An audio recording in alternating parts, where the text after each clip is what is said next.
For so many years, it's been no news that Range Rover has been the delectable, the very prestigious luxury division of the Land Rover brand. And we've had this, the Vogue, the full-sized SUV, being the most luxurious of them all. And for this year, 2023, we get a refreshing new design and new chassis. In today's video, I'm going to show you all of the nits and bits that have been included in this new model, all of the changes, all of the new tech, and we're going to determine if this particular SUV here is worth the hype.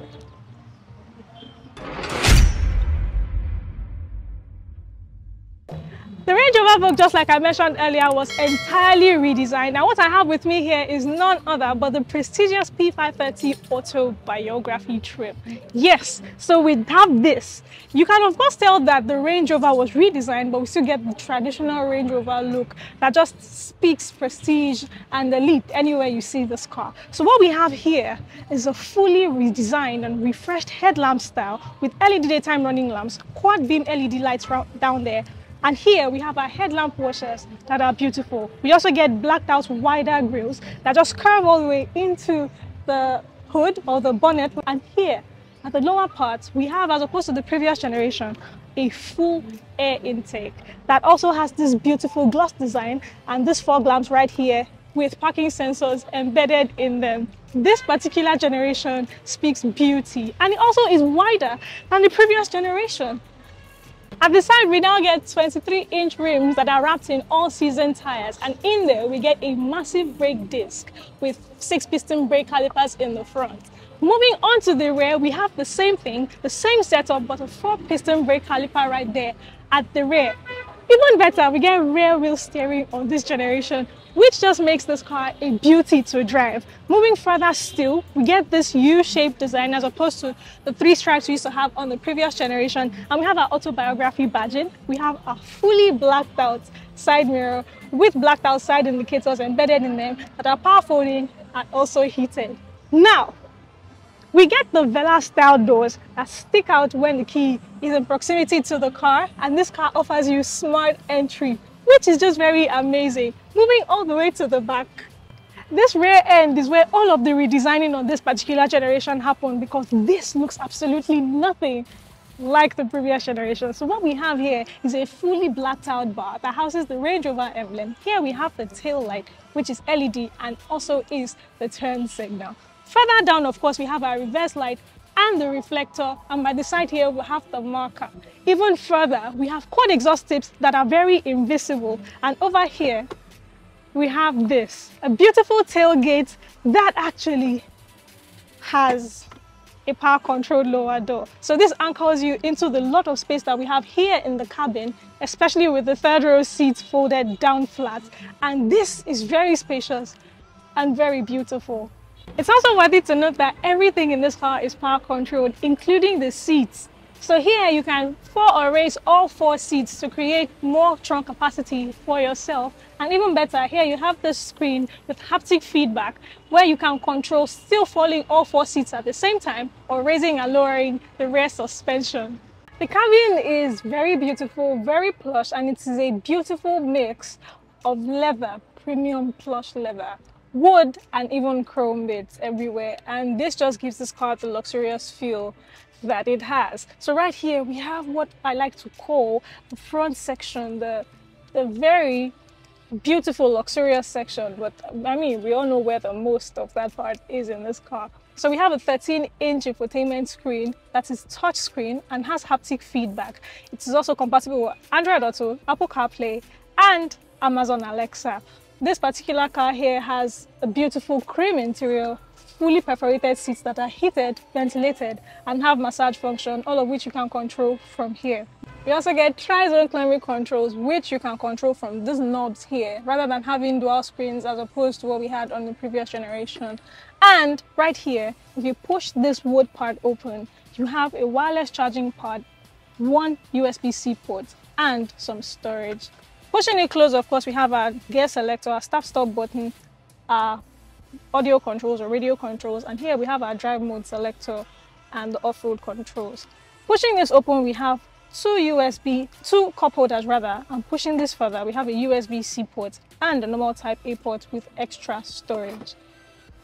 Opening here, we have a beautiful storage area, which also serves as a cool box. On the driver's side, we have this beautiful, huge door that has our seat controls, which also have memory settings for 3 people. We have our window controls, and then here we have our door latch or door lever, our lock and unlock button, and this very big door pocket or door bin. We also have a Meridian 3D audio system surrounding this car, which sounds amazing. And here on the driver's side, we have an additional 13-inch fully digital gauge cluster, which is very customizable and also has that sat-nav inbuilt in it, so you can see that while you're driving. Here we have a leather-wrapped steering wheel which is very sizable, very premium and lush, and very soft to touch because it is fully electric. It's also a tilt and telescoping steering wheel, which is power controlled instead of manually controlled. And we have this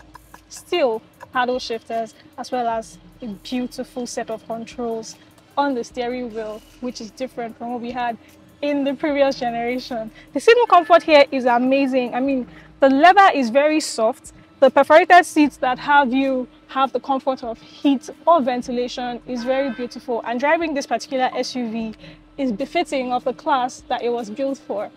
At the back here, this second row, we have amazing seating comfort. So I have enough legroom, enough headroom. We even have a full palo roof right here at the back, and this leather is just beautiful to the body while you sit on it, even as it is wrapped, right? So yes, we have beautiful controls. We have air vents, our third climate zone control right here, USB-C ports, and a full socket down here below, including a 12-volt socket, which makes this place very practical. Now, if I pull this down, of course, we have a beautiful armrest, and if I should just prop this, we have some storage, and if I should do this, we have dual cup holders here at the back. In order to get into the third row, all you need to do is this. Press this and hold, and it moves this seat forward, the driver's seat forward, in order to be able to create enough space, and I can simply step in and go in. Then all I need to do is press and hold this to get it back, and we're all done.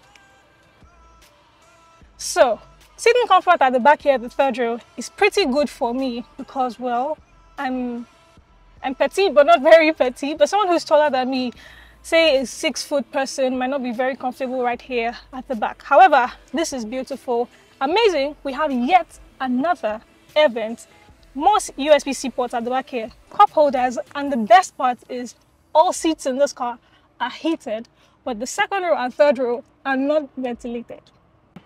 What we have powering this SUV is a beautiful 4.4-litre twin-turbocharged V8 engine that is mated to an 8-speed automatic transmission with manual mode, hence those paddle shifters. Now, this car puts out 523 horsepower, 750 Nm of torque, and it sends all the power to all 4 wheels of this particular unit. Hence, we have an all-wheel drive system with rear locking differential system. Now, this car here, apart from all of these, goes from 0 to 100 in 4.6 seconds. If you're somebody who really wants to know what the fuel economy on this particular one is, let's remind you that this is a Range Rover Vogue. It's the P530 Autobiography trim, and hence anyone who can afford this car as a 2023 model shouldn't worry about that. But just in the case where you want to know, 18 miles per gallon on this particular unit, which is amazing. And then we also have a very beautiful towing capacity of about 7.7 tons, or let's just say 7,700 pounds, which is amazing for a car that is this size and that is of this class. Now, this particular SUV here comes with so much tech and features that enable the driving experience or the riding experience to be one of a kind. It is beautiful, it is very, very, very luxurious, and yet saying it this way still undermines how luxurious this SUV is. I mean, it comes with various tech features, safety and technology features that are very modern to the present day. And I'm talking, this SUV also comes with the beautiful, very easy to use 4-wheel steering, which enables the maneuverability of this SUV to be one of a kind. And this feature is only found in a select few cars today, just like the beautiful BMW 7 Series and the S-Class. This SUV here is placed within the range of the Mercedes GLS, the BMW X7, the Rolls-Royce Cullinan, the Bentley Bentayga, and a few other options. So I want you to tell me in the comments, guys, do you think that this SUV here is worth the hype? Do you think that the Range Rover Vogue P530 Autobiography trim is one that should be placed with the big dogs that have been in the game? I am yet to find something that I strongly or even less strongly dislike about this SUV, but if there's any of that you know, please tell me in the comments, and I really would love to know your thoughts. We've arrived at our destination. Thank you for sticking with me up until this extent. If you haven't yet, please do well to subscribe to the channel, give me a thumbs up, share this video, and I'll be seeing you in the very next one.